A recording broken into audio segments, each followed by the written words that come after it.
My name is Elena Marquez, and I learned the hard way that some families love what you do for them more than they love you. The call came at 6:00 a.m. My dad's name lit up my screen, and my stomach turned the way it always does when the phone becomes a leash. With him, it's never, "How are you?" It's a task wrapped as concern, a demand wearing a paper mask. I hesitated, then answered. He got right to the point. "Come to Seattle for the holidays. The whole family will be together. It would mean a lot." His voice was softer than usual, the kind of softness that arrives only when you're about to be volunteered for something you never agreed to. Against my better judgment, I said yes. I booked a flight out of Miami, dropped everything at work, bought gifts for the kids because I always over-prepare. I rented a car, even though he said not to bother. That's who I am, or who they trained me to be, the one who covers the gaps, the one who arrives with the solution already in hand. The snow hit me the second I stepped out of SeaTac. Wet, heavy, the kind that makes you regret every decision that led you to weather that feels like a punishment. The Uber ride to the old neighborhood felt longer than the flight. Same streets, same house, except it didn't feel like home. It felt like a structure I kept breathing life into. Mortgage, electricity, internet. My sister hadn't had a real job in a year. My parents swore their pension was stretched thin by mysterious expenses that conveniently never touched my father's beer or the cable sports package. I climbed the stairs, half expecting, stupidly, a welcome, a smile, maybe even a thank you. My dad opened the door, looked at me, and said it without a pause. "You're going to babysit your sister's kids. We're going on a family vacation." No hug, not even a hello. My sister appeared with a duffel bag, eyes bright with the kind of excitement reserved for people who've just outsourced responsibility. The kids were zipped into puffy coats, stamping snow into the entryway. My sister laughed, tossed over her shoulder, "Kids, don't wipe your snot on her." The living room chorus laughed on cue. My mom chimed in from the kitchen like it was a sitcom and I was the punchline. I didn't raise my voice. I didn't need to. I just laid it out. Every bill I'd paid, every time I'd covered my sister's credit card debt, every lie I told my landlord to advance money for their groceries. And then I told them the part they didn't see coming, the detail I'd been sitting on for months, the one that flipped their little script. Their resort reservation? Canceled 3 days ago. Fully refunded, onto the credit card I'd been helping with, the one in my name because my dad had stopped opening his statements years ago. My sister tried to laugh, then checked the resort's app. Her face went gray. My mom peered over her shoulder, blinking like answers might materialize if she stared hard enough. The flights? Rerouted. No refunds. I'd transferred the credits to an account under my name weeks earlier, anticipating that the family would eventually turn me into the help. My father barked the word fraud. I reminded him fraud requires the card not be mine. The upgrades, the monthly bills, the groceries, the car payment, everything had run through me for a year while he nodded and accepted credit like a man receiving medals for a race he didn't run. Then I put a folded letter on the table. Not fancy, just a bank notice. As requested, automatic mortgage payments have been suspended. No threats, no ultimatums. A tidy little "let's catch up soon." 3 weeks ago, I'd paused the auto pay to see how long it would take them to notice. Spoiler, they didn't. My sister started pacing, dialing, redialing, hoping the resort would resurrect the dead. My mom called me cruel. "After everything we've done for you." That was the line that made me laugh. The air in that house turned brittle. And then the doorbell rang. They weren't expecting anyone. I was. My dad opened the door. A tall woman in her mid-40s stepped in, badge at her collarbone, clipboard in hand. "I'm Erin with Child Protective Services." The room went silent. My sister's color drained like someone pulled a plug. 3 weeks earlier, I'd filed a quiet report, not to punish, but to document what I could no longer unsee.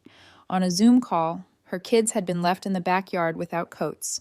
One was crying, while my sister smoked on the porch, phone in her other hand like it was a lifeline. I took screenshots, dates, times, nothing dramatic, just facts. CPS opened a silent file, and now Erin was here for a home visit. I smiled politely. I'm the aunt, in town for the holidays. I offered the kitchen, the fridge, the nursery. I didn't need to narrate. Houses tell on their owners. The sink was stacked with dishes. Empty wine bottles lined the counter. Peanut butter smeared the dining room wall. Aaron asked to see the nursery. I stepped aside. My sister threw a switch I've seen 100 times.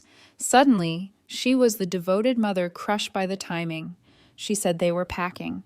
She said she always left detailed instructions. She said she'd never go on vacation without ensuring her babies were safe.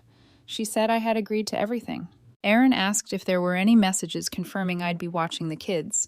I handed over my phone. The most recent text from my sister was 2 days old. Can you bring that shampoo from Miami? The kind you bought me last time. Nothing about childcare, nothing about consent, just another errand.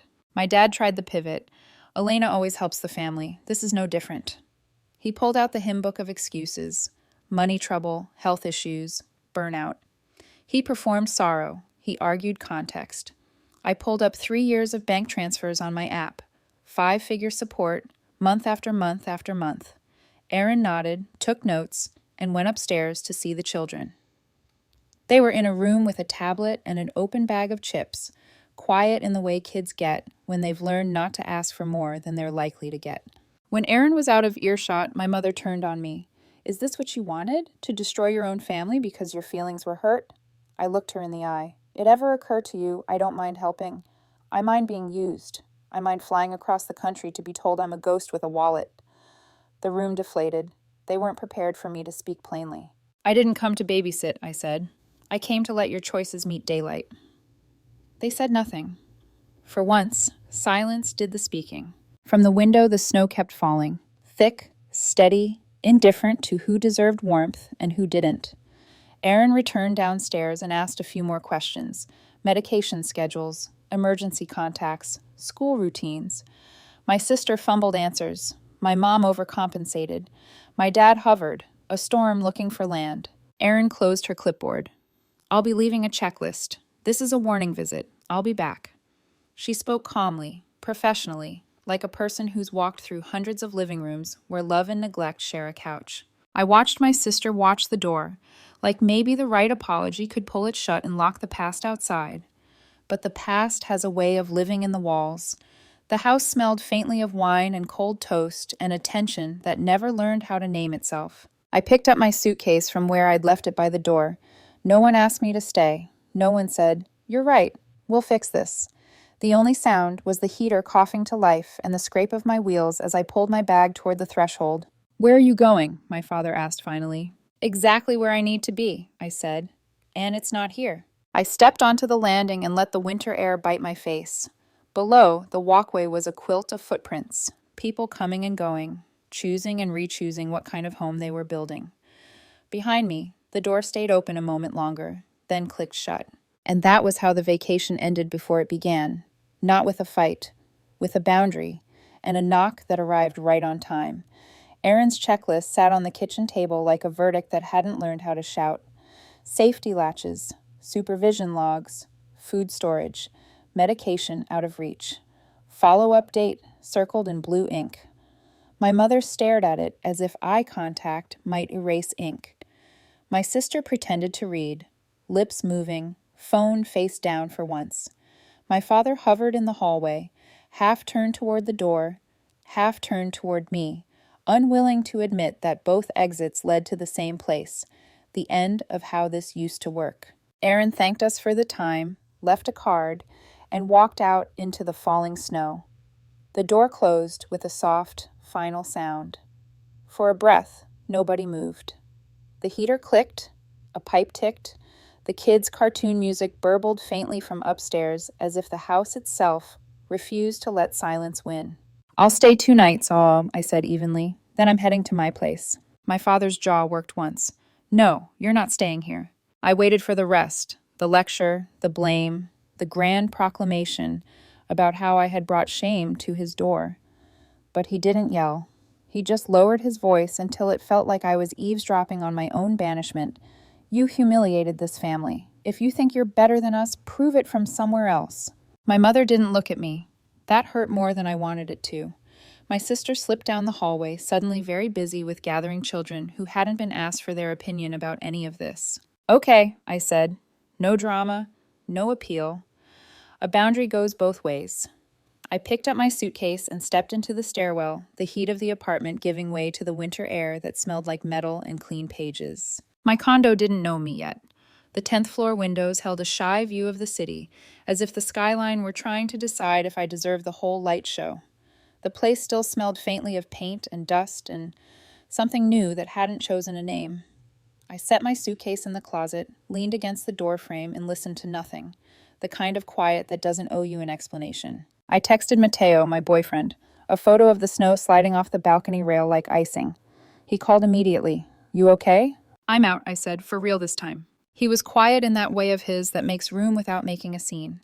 "Proud of you," he said. "Don't let them turn your no into a negotiation." "They already tried," I said, allowing myself a small laugh. "CPS did half the talking for me." "Good," he said, then softer. "Wish I were there." "Me too," I didn't say. Mateo knows how to stand beside a storm without pretending he can stop the weather. He knows because he learned the hard way what manipulation dressed as family looks like. His ex-girlfriend once funneled gossip to my sister about me when Mateo and I first started dating. A little pipeline of poison that turned misunderstandings into certainty. We survived that because we preferred truth over theater. It taught me something my parents never did. Love without leverage can exist. After we hung up, I set my phone face down and opened the envelope I'd labeled Reclaim. Every wire, every utility payment, every month I kept the lights on in a house where I had to ask permission to enter. Dates, account numbers, notes to myself in tidy handwriting. Stop pretending this is temporary. I paged through my own paper trail and felt a strange combination of pride and grief. Sometimes the only witness you need is the version of you that refused to disappear. Morning arrived gray and early. Coffee in a mug that didn't have a chipped rim. The city hummed below. Traffic painting long lines of purpose. I put on a coat and walked 2 blocks to the mortgage lender. The woman at the desk had a warm smile and a way of asking questions that didn't make me feel like a suspect. I signed paperwork to remove my name from anything that legally tethered me to that address. I wasn't interested in punishment. I was interested in accuracy. If they wanted the house, they could hold it up themselves. If they couldn't, then the truth didn't need my body as scaffolding. Back at the condo, I opened my banking app and canceled 3 scheduled transfers. Groceries, family phone plan, my sister's car insurance. My thumb hovered for a second before I tapped confirm. The quiet after a decision is different than the quiet before it. The quiet before is dread, a wait for impact. The quiet after is an exhale that finally trusts your ribs. My phone buzzed. A long text from my mother about how family shouldn't be transactional, how love means sacrifice, how cutting people off isn't love. I let the words spool across the screen without entering me. Another text joined it, a group thread with my parents and sister. You betrayed us. We struggled to give you everything. You are punishing us for a misunderstanding. The choreography of guilt hadn't changed. They'd just switched the music to minor key. I could have replied with screenshots, with Aaron's card, with a ledger and a timeline. Instead, I took a photo of the folder labeled Reclaim and sent it to myself, an offering to the part of me that once believed proof was a bridge other people would gladly cross. Proof is not a bridge, it's a mirror. If someone refuses to look, you can't force their reflection to behave. At 7:40 p.m., my phone lit up with an unknown number. I let it go to voicemail. My father's voice filled the small room, colder than the glass. "If you think this is over, you're dumber than I thought. You want to embarrass this family? You'll learn what that feels like." The threat didn't even bother with metaphors. I played it twice. I didn't call back. I forwarded the voicemail to my email, dropped it in a folder named Record, and then did the most radical thing I could imagine. I made dinner. Not because I wasn't afraid, but because fear doesn't get to set the whole table anymore. An hour later, my phone buzzed again. My sister. "Can I come over alone?" 5 minutes. No fighting. "I just want to say what I should have said a long time ago. Please." I waited. Let the message sit in the air until my impulse to rescue burned off like fog. Then I sent the address. She arrived in a gray hoodie and the kind of posture you wear when you're not sure if you'll be allowed inside. I let her in. She stopped just past the doorway as if she'd wandered into a cathedral and didn't want to wake the pews. "This is nice," she said carefully, like she wanted me to know she could say something true. I poured coffee. We sat. Silence did the heavy lifting for a minute. Her hands were unadorned, no phone, no wine glass, no prop to borrow courage from. "I'm sorry," she said, and the words didn't sound like currency for once. "For the way we planned to dump the kids on you, for laughing, for making everything a crisis you were supposed to solve. I got used to you fixing things, we all did." I listened. She talked. Some of it was confession, some of it was explanation. None of it was an excuse masquerading as either. She said she'd booked a cheap hotel for the night with the kids. She said she was looking at small apartments. She said she was tired in a way that sleep didn't fix. "Good," I said softly. "Get a place, build a routine, for them, for you." She nodded, eyes wet, but not performative. "I don't expect you to forgive me because I say sorry. I'll show you. Or I won't. But I'm done pretending we're one emergency away from making sense." We stood at the door. No hug, no instant absolution. Just two women who used to know each other better than this, learning how not to lie. After she left, I stood by the window and watched the streetlights comb the snow into glitter. For a moment, something inside me eased. Maybe, I thought, a new story could begin. At 11:06 p.m., my phone chimed. A new voicemail from my father. I didn't listen. Not because I'm brave, but because I'm finally careful. I took the folder labeled Reclaim from the counter and slid it into the desk drawer. Then I took out a blank envelope and wrote a single word across the front. Boundaries. Not for them. For me. I turned off the kitchen light and let the city's glow do the rest. In the reflection, I saw a woman I recognized, one who doesn't confuse endurance with love or silence with peace. Outside, the snow kept falling like a promise that didn't need my hands to hold. The next morning began with stillness, the kind that makes you question if the city outside has stopped breathing. I sat with coffee cooling in my hands, scrolling through old transfers on my banking app. Row after row of money wired into accounts that weren't mine. My name attached to bills that didn't live under my roof. A digital paper trail of a life I'd bankrolled but never belonged to. I closed the app. Enough. I'd already signed the forms to remove my name from the mortgage, but now I needed to finish the amputation. One by one, I canceled the scheduled transfers: groceries, phone plan, car insurance. With each confirmation click, it felt like a weight sliding off my shoulders, but also like a scream rising from theirs. By noon, my phone was buzzing with notifications. A group text: Dad, Mom, and my sister, all in chorus. "You betrayed us. We sacrificed everything for you. You're punishing us for a misunderstanding." I stared at the screen, thumb hovering. I could have replied with receipts, screenshots of payments, records of transfers, dates, signatures, proof stacked so high it could crush them if truth had the power to convince. But I didn't send anything. Instead, I saved every message. At 1:42 p.m., another ping. A photo of my father, jaw clenched, standing in the driveway as if intimidation could travel through pixels. Beneath it, his words. "You think this is strength? It's weakness. Family doesn't turn on family." I almost laughed. Family doesn't turn on family. But what did they call flying me across the country just to dump two kids on me while they sipped cocktails in the mountains? I didn't reply. That night, the official letter arrived at their house. I knew because my sister sent me a screenshot of the header, her panic spilling into the caption, "Why?" It had begun months earlier, in the quiet aftermath of another unpaid bill and another emergency I'd been expected to fix. I filed a request with a government housing program to review how financial assistance was being used in multi-adult households with dependent children.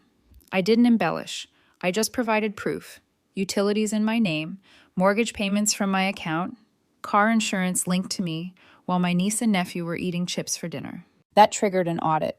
Quiet at first, background checks, record pulls, the kind of work that doesn't make noise until it wants to. And now the letter had landed, a neat little line that cut deep. "We regret to inform you that your eligibility is subject to investigation." I pictured my mother reading it aloud in the kitchen, her hand trembling, her voice pitching between disbelief and rage. My sister pacing, muttering, calling friends who couldn't help. My father slamming his fist into the counter, blaming everyone but himself. They'd blame me, of course. I was the villain in their rewritten script. The selfish daughter, the ungrateful sister, the outsider who'd forgotten where she came from.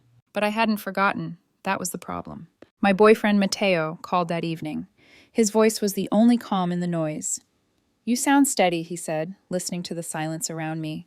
"I've been waiting years to sound like this," I admitted. "Every dollar I gave them, I thought I was buying love. Turns out I was just renting silence." He didn't tell me I was cruel. He didn't say I should forgive them. He just breathed with me across the distance, letting my words land without trying to fix them. But after we hung up, the quiet cracked.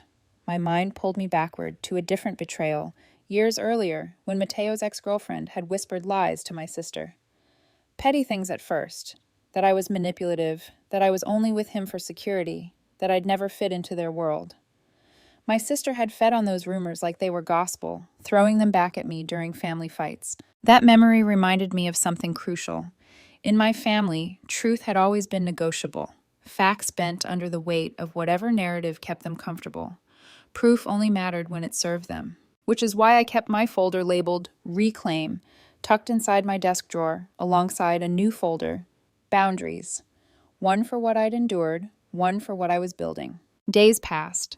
My phone lit up with messages, but I stopped reading after the previews. They'd shifted tactics. Less rage, more guilt. "We're drowning. We need you. How can you abandon your own blood?" But the truth was simple. I hadn't abandoned them. I'd stopped abandoning myself. On the fourth day, a knock rattled my condo door. It wasn't angry, not the hammering I half expected from my father. Just a quiet, deliberate rhythm. I opened it, bracing. It was my mother, alone. Her eyes were swollen, red not from grief, but from exhaustion. She stepped inside without waiting for permission, looked around the bare condo, then stood by the window like she needed the skyline to hold her up. "They sent the letter," she said finally. Her voice wasn't sharp. It was flat, like the words had been sanded down. "The benefits review. The car was repossessed this morning. Your father's been calling old friends for loans. No one's answering." I waited. "I came alone," she added, "because he'd only make this worse. He's angry, not because you left, but because you did it clean, quiet, without screaming, without giving him something to fight back with." She turned then, eyes wet. "So tell me, what do we do now?" Not "how dare you," not "you ruined us," just that. It was the first honest question she'd asked me in years. I set my coffee on the counter, met her gaze. "You start over. You live within your means. You stop treating people like safety nets. And if you ever want me back in your life, it'll be as a person, not a solution." For a moment, I thought she might argue, but she only nodded once, reached into her coat, and pulled out a small envelope. She placed it on the counter. Inside was a check, not for everything, not even close, but for something. "It's all we have right now," she said. "We'll send more when we can."